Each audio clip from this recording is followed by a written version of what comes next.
Lectura de la carta a los Hebreos. Hermanos, ahora nuestro sumo sacerdote, Cristo, le ha correspondido un ministerio tanto más excelente cuanto mejor es la alianza de la que es mediador, una alianza basada en promesas mejores. Si la primera hubiera sido perfecta, no habría lugar para una segunda, pero le reprocha: mirad que llegan días, oráculo del Señor, en que haré con la casa de Israel y con la casa de Judá una alianza nueva, no como la alianza que hice con sus padres, cuando los tomé de la mano para sacarlos de Egipto. Ellos fueron infieles a mi alianza y yo me desentendí de ellos, oráculo del Señor. Así será la alianza que haré con la casa de Israel, después de aquellos días, oráculo del Señor. Pondré mis leyes en su mente y las escribiré en sus corazones. Yo seré su Dios y ellos serán mi pueblo. Y no tendrán que enseñar uno a su prójimo, el otro a su hermano, diciendo: conoce al Señor, porque todos me conocerán del menor al mayor, pues perdonaré sus delitos y no me acordaré ya de sus pecados. Al decir alianza nueva, declaro antigua la anterior, y lo que envejece y queda anticuado está para desaparecer. Palabra de Dios.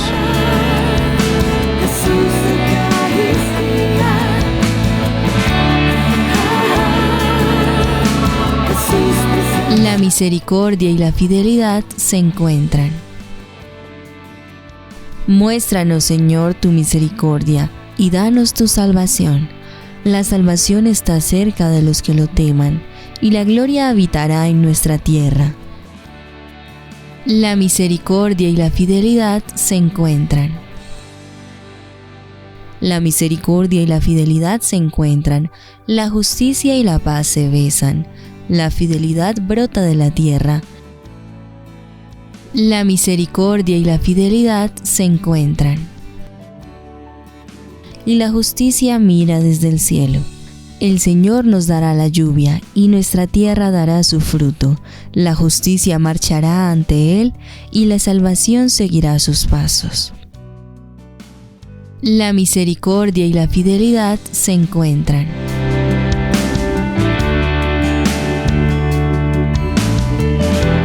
El Señor esté con ustedes. Lectura del Santo Evangelio según San Marcos. Gloria a ti, Señor. En aquel tiempo, Jesús subió al monte, llamó a los que quiso y se fueron con él, e instituyó 12, para que estuvieran con él y para enviarlos a predicar, y que tuvieran autoridad para expulsar a los demonios. Simón, a quien puso el nombre de Pedro, Santiago el de Zebedeo y Juan el hermano de Santiago, a quienes puso el nombre de Boanerges, es decir, los hijos del trueno, Andrés, Felipe, Bartolomé, Mateo, Tomás, Santiago el de Alfeo, Tadeo, Simón el de Caná y Judas Iscariote, el que lo entregó. Palabra del Señor. Gloria a ti, Señor Jesús. Vamos a pedir la luz del Espíritu Santo, el Espíritu de Dios que nos guía para entender esta hermosa palabra. Espíritu Santo, ven sobre nosotros o nuestra vida, para hacernos comprender este llamado que se hará a los apóstoles, para extender el reino de los cielos, la buena noticia, el Señor que viene a sanar y a liberar a la humanidad, acompañado del amor maternal de la Santísima Virgen María, con todos los santos y ángeles de Dios. Amén. Queridos hermanos y hermanas, el Señor Jesús sube al monte, llamará a los que quiere y se irán con él. Es la primera vez que ocurre este término en el Evangelio de San Marcos, que suelen marcar sus relatos en el contexto del mar o en lugares desiertos. Como ya lo hemos notado en los pasajes de los primeros capítulos, estas ambientaciones del lugar se caracterizan por motivos teológicos. El monte es el camino de liberación recorrido por el pueblo hebreo. Pasa a través de la etapa final de la experiencia del Sinaí. Éxodo capítulo 19, verso 1 y siguientes, donde el Dios Yahvé ha realizado definitivamente la alianza con su pueblo. La experiencia del nuevo encuentro definitivo con el Dios liberador del Nuevo Testamento recupera el tema del monte, en la manifestación gloriosa de Jesús en el monte Tabor. San Marcos capítulo 9, verso del 2 al 8. La tradición iconográfica cristiana representará la cruz de Jesús levantada sobre el monte Calvario, lugar de la plena revelación del amor de Dios en Jesucristo, que con su muerte rescata definitivamente a los hombres de su esclavitud. En el verso 14 nos habla de la institución de los 12. Estarán con él para enviarlos a predicar y que tuvieran autoridad para expulsar a los demonios. Llamará a 12 para formarlos e instruirlos. Y más adelante, cuando el Señor Jesús tenga que entregar su vida en la cruz para el rescate de la humanidad, resucitará. Ahora el Señor les encomendará la misión que tienen como discípulos para dar a conocer el reino, la buena noticia, no solamente para el pueblo de Israel, sino para el mundo entero. El Señor Jesús volverá al cielo y se sentará a la derecha de Dios. Esto nos dice el Evangelio de San Marcos, capítulo 16, verso del 14 al 20. Pero le recomienda a los apóstoles esperar en Galilea la promesa del Padre, que es el Espíritu Santo, el abogado, el Paráclito, que lo recibirán el día de Pentecostés. Nos lo dice los Hechos de los Apóstoles, capítulo 2, verso el 1 al 13, para que así ellos puedan llevar la obra de la evangelización. Ahora, del verso 16 hasta el 19, nombrará a los 12 apóstoles. Es la lista que se encuentra también en los pasajes paralelos de San Mateo y San Lucas, y además en los Hechos de los Apóstoles, capítulo 1, verso 13.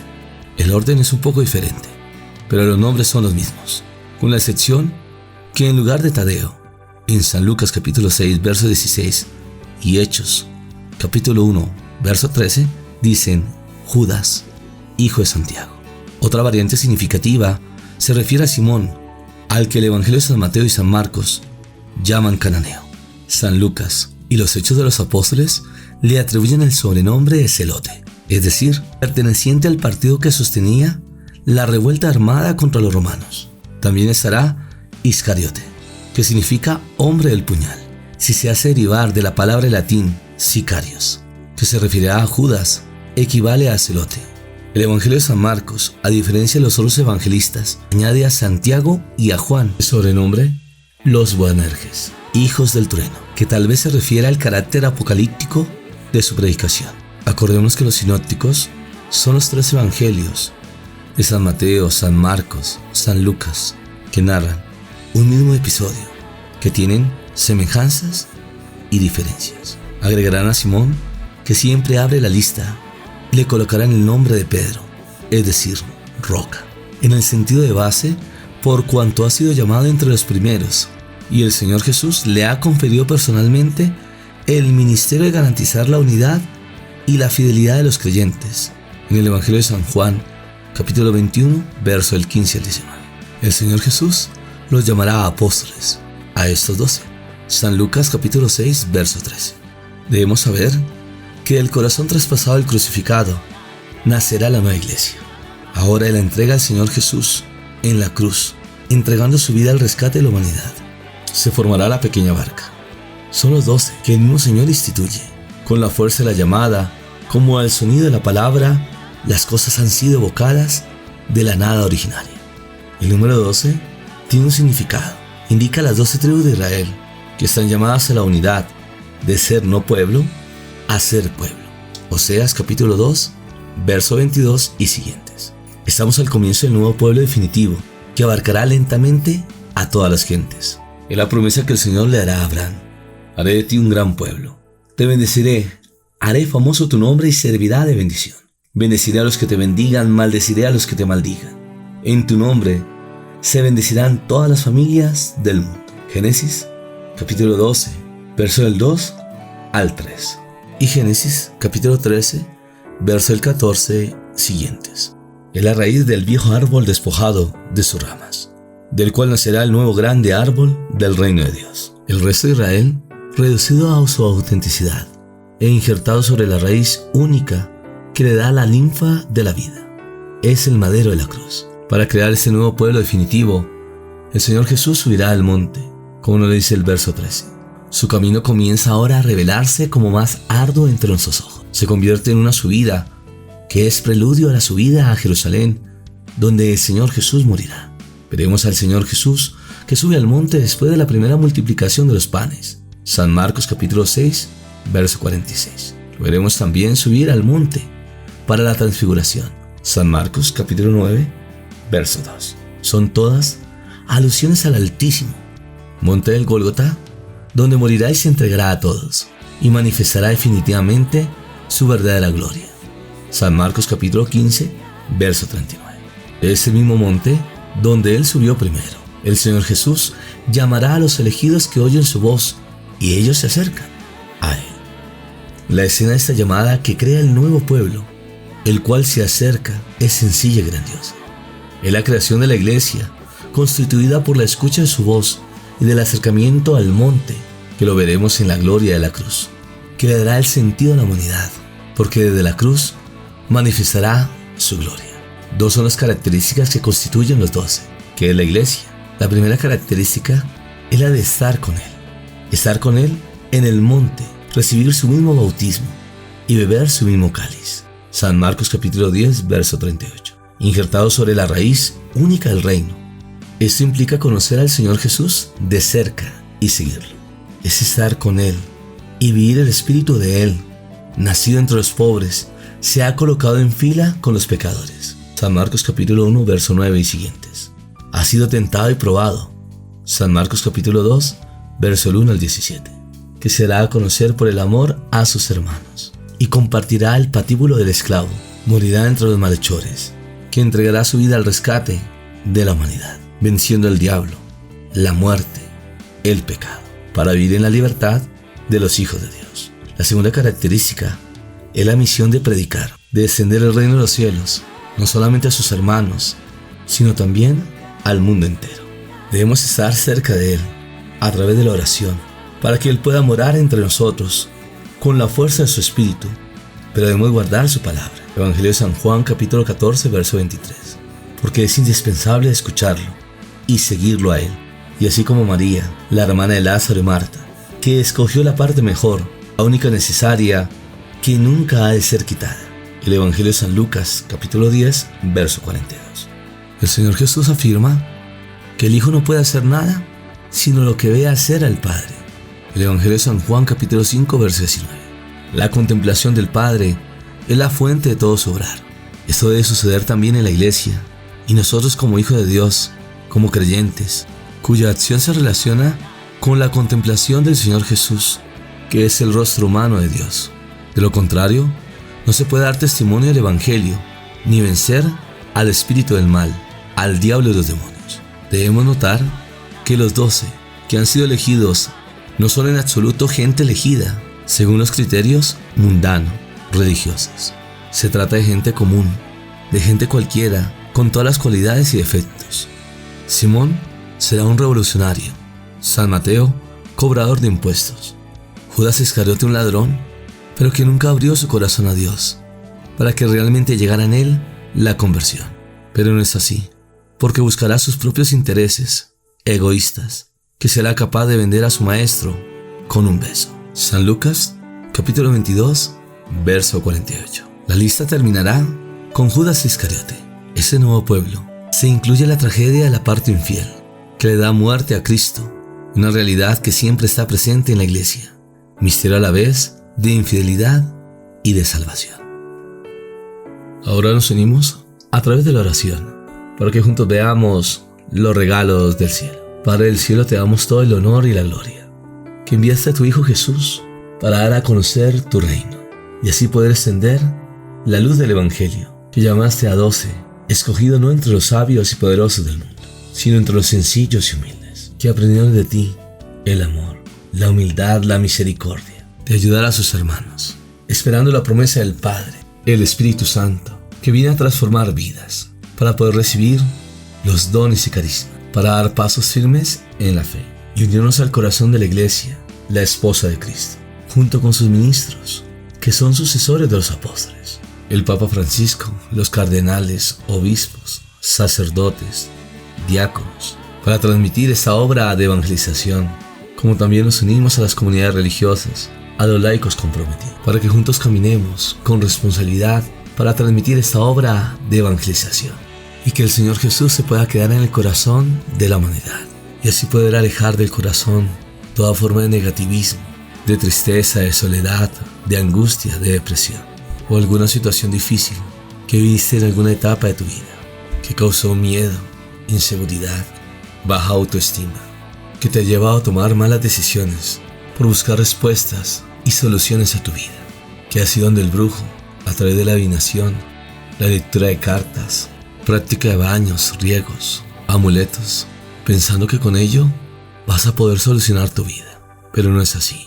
O algunos, para evadir la realidad, que se consumen en los vicios, como el alcohol, la drogadicción, juegos al azar, pornografía, en la forma que el diablo viene a engañar a los hijos de Dios, llevándolos al abismo de la muerte. Ahora te invito a que abras tu corazón a través de la oración, para que el Señor Jesús pueda sanar tus heridas y puedas entender ese camino de salvación, porque somos hijos de Dios.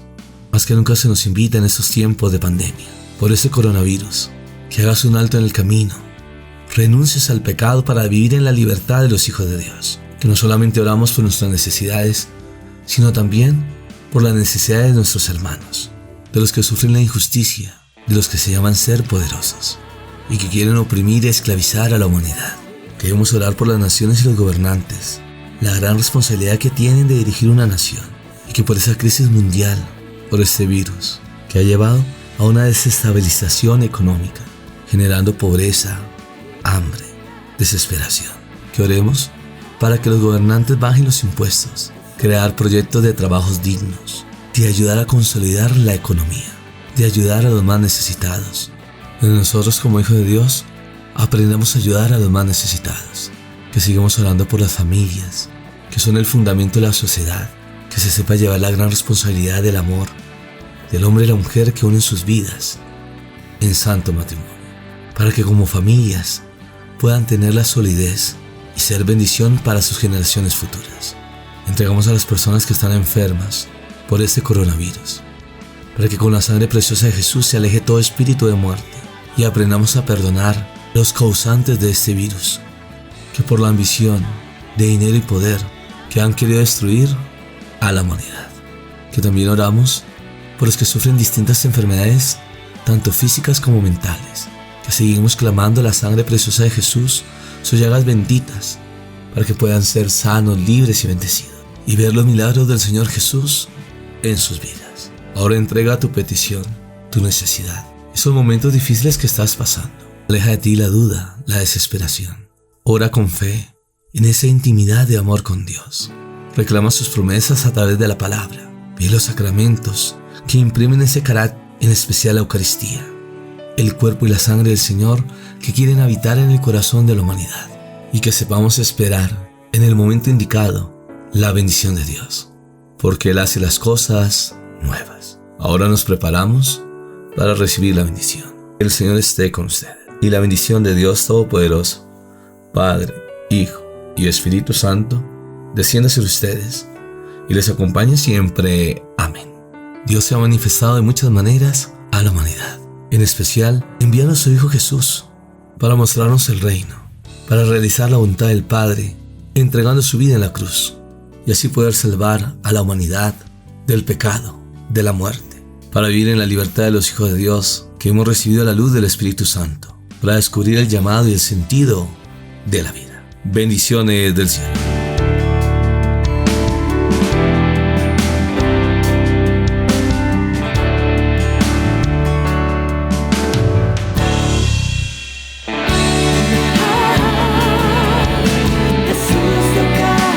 No se te olvide seguirme en las redes sociales, Paredes y Franco, compartiendo los regalos del cielo.